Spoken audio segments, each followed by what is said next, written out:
I shared a secret in this book.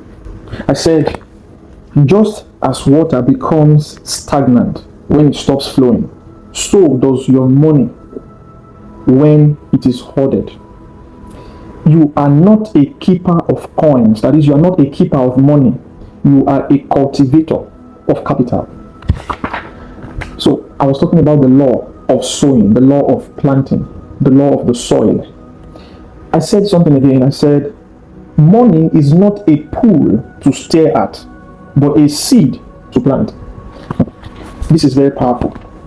If all you do is to make money and save it, you're hurting yourself financially. I know people say it is good to save, it is good to save for the future and all of that. But hear this. If you stare at your savings account and smile, you will become like the man who buried his talent in the ground and returned it unchanged, undeveloped, and unfruitful. You see, God called that man lazy and wicked, not because he lost the talent. So your savings is there. You've got a savings account. The money is there. You look at it every morning. You're smiling. Follow me carefully. But because he refused to multiply the money, God called him wicked. God called him lazy.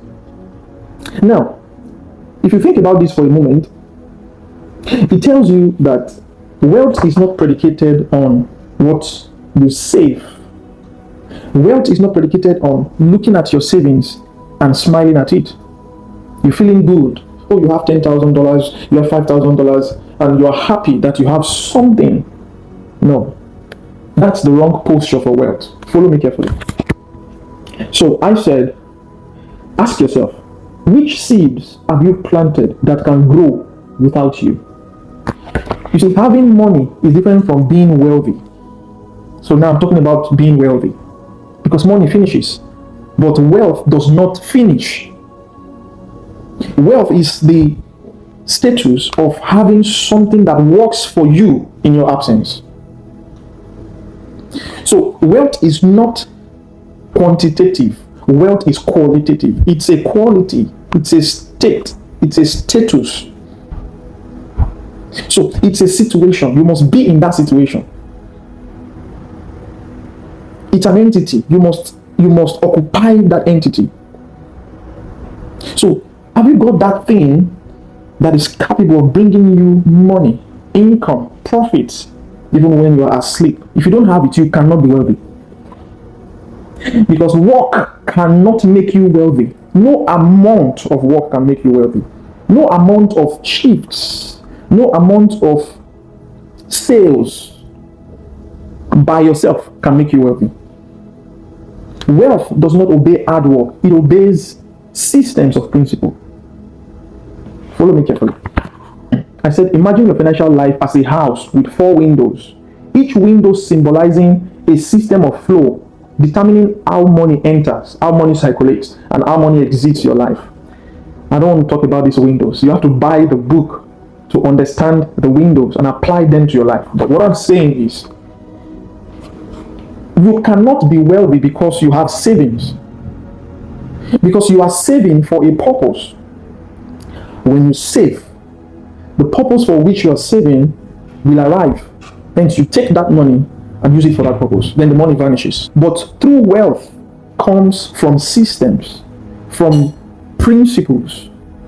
True wealth is a product of that system that produces income, that produces profit without your efforts. Don't forget, it is by your efforts that you created the system. It is by principles that you created the system. But your literal effort cannot produce wealth. Systems produce wealth for you.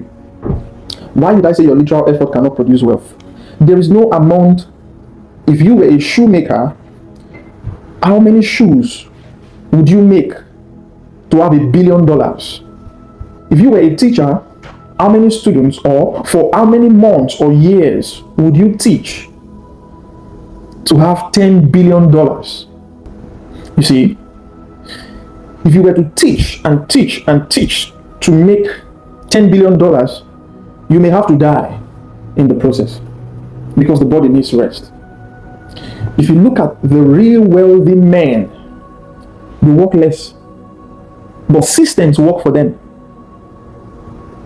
So the main effort is not in money making. The effort is in building systems that produces profit. These are two different things. It's a different thing to try to make money. You know, you wake up in the morning, you go to that workplace, you wake up the next day, you go to the workplace, and in the end of the month, you get your salary. You go to your shop, you sell that shoe, you sell that bag, you sell those products, you make profit, you go to the market, you buy, you sell, and you keep going. That's fine. You make money, of course. You're able to pay your bills, you're able to pay your rents, you're able to buy clothes, do a lot of things. But that is not wealth. You've got the money, but you are not wealthy. So these are your efforts. So you try to put in effort to make profits for your rent, for bills, and all of that. So that's the first side. The second side, which is the main side of wealth, is putting effort into creating a system that works for you. So you are not producing the income that grows into wealth. You are creating the system that produces the income that grows into wealth. And that is why you need to buy this book. I have written secrets, I have written strategies, things to really do, how to really build systems. You see, it's high time you started creating systems. It's high time you started having genuine, solid sources of income. That job is not a reasonable source of income. That salary is not a reasonable source of income. It is good monthly. You're able to pay your bills. That's okay. Now we are talking about wealth. You've got to create a system that works for you. Until you are able to achieve that, wealth is still far from you. So what I preach in this book is the necessity and the significance of creating systems that produces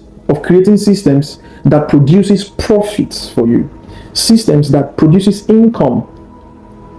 So sit down, read this book, and choose what appeals to you inside the book.